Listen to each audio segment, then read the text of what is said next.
বিসমিল্লাহির রহমানির রহিম। প্রিয় 2025 সালের এসএসসি পরীক্ষার্থী বন্ধুরা, আশা করি তোমরা সবাই ভালো আছো। তোমাদের জন্য আজকের এই ভিডিওটি।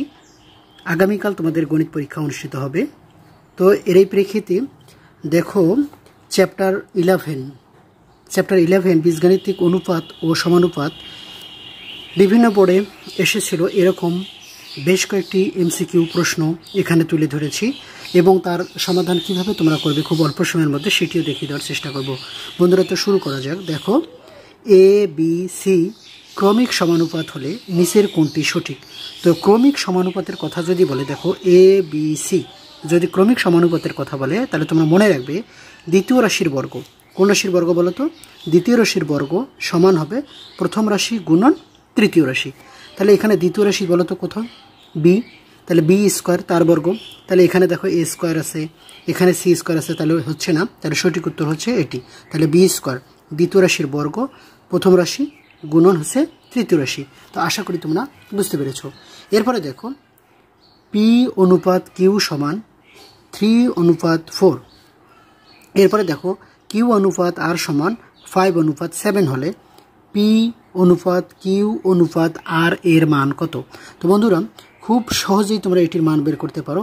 দেখো এখানে প্রথম যে অনুপাতটা আছে তার দ্বিতীয় রাশি কিউ, এখানে আবার দ্বিতীয় যে অনুপাতটা রয়েছে তার প্রথম রাশি একই। দেখো কিউ কিন্তু এখানে কত আছে? 4, আর এখানে কত আছে? 5। তাহলে একই হচ্ছে না। এবং এটার আমরা কমন গুণনীয়ক অর্থাৎ সাধারণ গুণনীয়ক, এক ছাড়া কোনো গুণনীয়ক নেই। তাহলে সেক্ষেত্রে তোমরা করবে কি জানো, যে প্রথম রাশি আর এখানে যে প্রথম রাশি এটা তোমরা গুণ করবে। দেখো 3, 5, 15 এবং এর দ্বিতীয়টা এবং এর দ্বিতীয়টা 4, 7, 28। তাহলে প্রথমে দেখো তো কোথায় 3, 5, 15 রয়েছে, এখানে রয়েছে 3, এখানে 3, এখানে 12, এই যে দেখো এখানে কিন্তু 15 রয়েছে। এরপরে দেখো এখানে শেষে কত রয়েছে? 4 এবং শেষে কত রয়েছে? 7, 4, 7 কত? 28।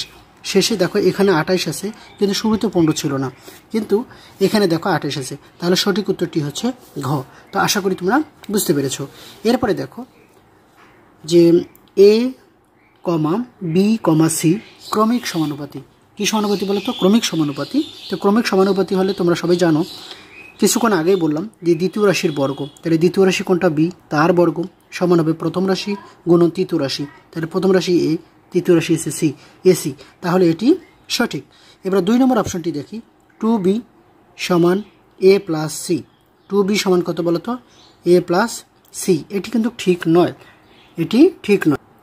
এরপরে তোমরা এই যে 3 নম্বর যে অপশনটি রয়েছে A plus B by B সমান B plus C by C, এটি সঠিক কি সঠিক নয় সেটা তোমরা কীভাবে করবে বলো তো? আমরা যে ক্রমিক অনুপাত ডেফিনেশনটা হচ্ছে প্রথম রাশি দ্বিতীয় রাশি সমান হবে দ্বিতীয় রাশি তৃতীয় রাশি। দেখো প্রথম রাশি অনুপাত দ্বিতীয় রাশি সমান হবে দ্বিতীয় রাশি অনুপাত তৃতীয় রাশি। তো তোমরা সবাই জানো যে অনুপাত মূলত ভগ্নাংশ, এ বাই বি। তাহলে এ বাই বি এটাকে আমরা লিখতে পারি বি বাই কত বলো তো? সি লিখতে পারি। তো এখন দেখো এখানে কিন্তু ঘরে দেখো বি রয়েছে আর ঘরে কি রয়েছে? সি রয়েছে। বি রয়েছে এবং কি রয়েছে? সি রয়েছে। তো আমরা যদি যোজন করি, কি করব বলো তো? যোজন, লবের সঙ্গে হর যোগ করি, যোজন। আবার এখানে দেখো ওই একই অবস্থায় লবের সঙ্গে হর যোগ করলাম, তাহলে যোজন। দেখো তো এটি কি এখানে আছে? হ্যাঁ, এটি সঠিক। তো আশা করি তোমরা বুঝতে পেরেছো। তাহলে সঠিক উত্তরটি হবে খ, 1 এবং 3।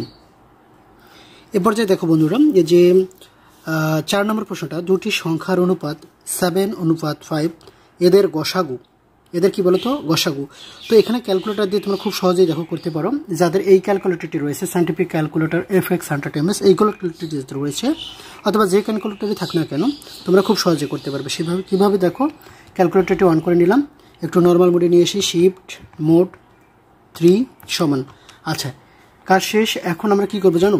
এই যে 7 প্রথম যে রাশিটা রয়েছে এর সঙ্গে 4 গুণ করবো। তাহলে 7 গুণন 4 মাইনাস করবো, যেহেতু অন্তরফল মানে হচ্ছে বিয়োগফল। তাহলে 5 গুণন 4। এবার ইকুয়াল সাইন প্রেস করি। দেখো তো বন্ধুরা কত চলে আসছে? 8। এখানে কি 8 আছে? হ্যাঁ, এটি হচ্ছে সঠিক উত্তর। এটি কি বলতো? সঠিক উত্তর। এরপরে দেখো 5 নম্বর প্রশ্নটি কি বলছে? দুইটি সংখ্যার অনুপাত 4:5, এদের লসাগু 120 হলে 120 হলে বৃহত্তম সংখ্যাটি কত? বৃহত্তম সংখ্যাটি কত? তো তোমরা যেটি করবে দেখো, এই যে এই সংখ্যা দুটি গুণ করবে, দুইটা যদি লসাগুর কথা বলে তাহলে যে অনুপাতটা দেওয়া আছে সেটা গুণ করে এটা দ্বারাকে ভাগ করব 120কে। তাহলে 120 ভাগ 120 ভাগ, তাহলে তোমরা একটা নর্মালি গুণ করতে পারো, 4 5 কত বলো তো, গুণ করলে 20 হচ্ছে, 5 এর গুণ করলে 20, তাহলে 20 ইকুয়াল সাইন প্রেস করি, তাহলে কত বের হলো বলো তো? 6। কত বের হলো? 6। তো 6 যখনই বের হচ্ছে বলছে যে বৃহত্তম সংখ্যাটি কত বলো তো? বৃহত্তম সংখ্যাটি কত? তো বৃহত্তম সংখ্যাটি এখানে কত? 5। তাহলে গুণন আমরা 5 দিই, 5, তাহলে কত পাওয়া গেল বলো তো? 30।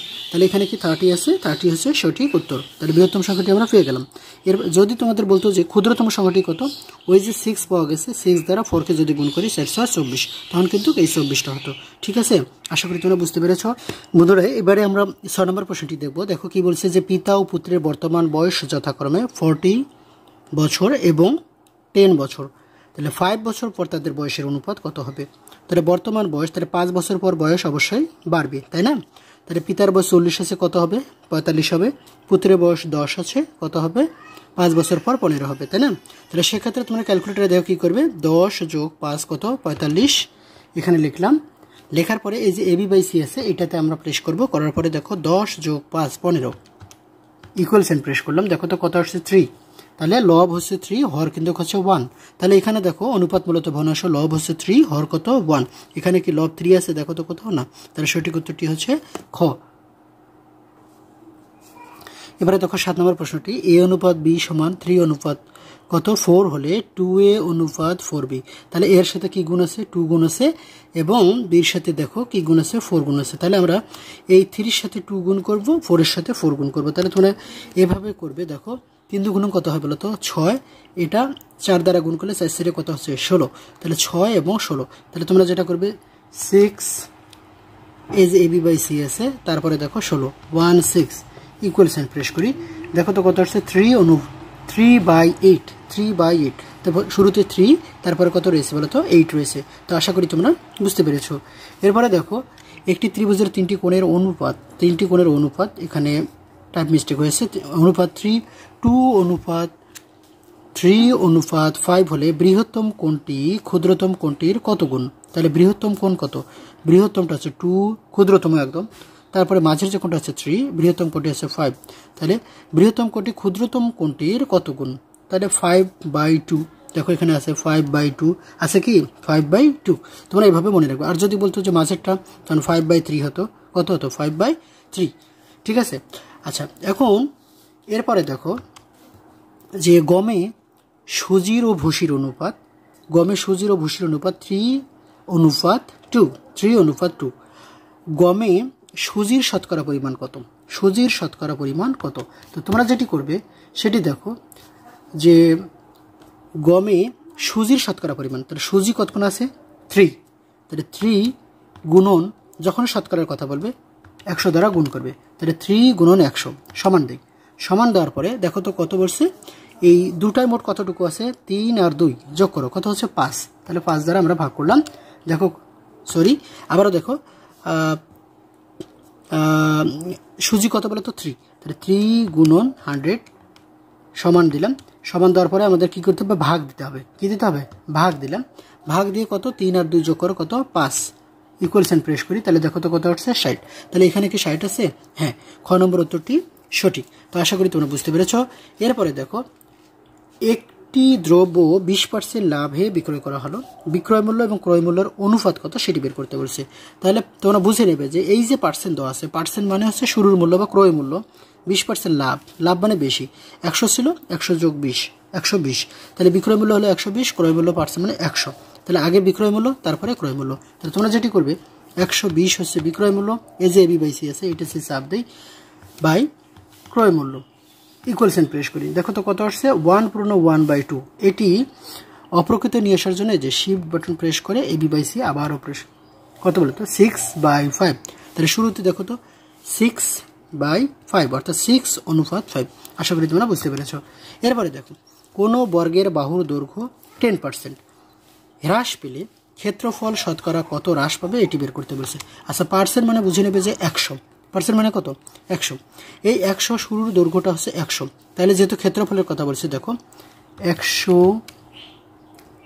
স্কোয়ার, অথবা তোমরা করতে পারতো যে দৈর্ঘ্য গুণন প্রস্থ, দৈর্ঘ্য গুণন প্রস্থ মানে ক্ষেত্রফল। তাহলে শুরুর পার্সেন্ট কত আছে বলো তো 100, তাহলে 100 গুণন 100 এটা হচ্ছে শুরুর ক্ষেত্রফল। তারপরে বিয়োগ করব, তো বিয়োগ করব কার ক্ষেত্রফল বলো তো দেখি।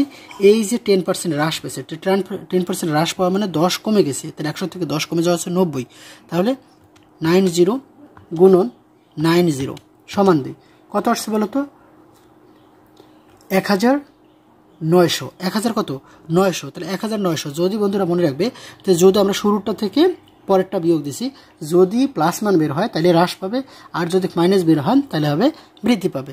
তাহলে যে মানটা বের হলো এটাকে আমরা 100 দ্বারা যদি ভাগ করি তাহলেই হবে পার্সেন্ট। কত পার্সেন্ট হবে বলো তো 19%। এখানে কি আছে? হ্যাঁ, এটি হচ্ছে সঠিক উত্তর 19%।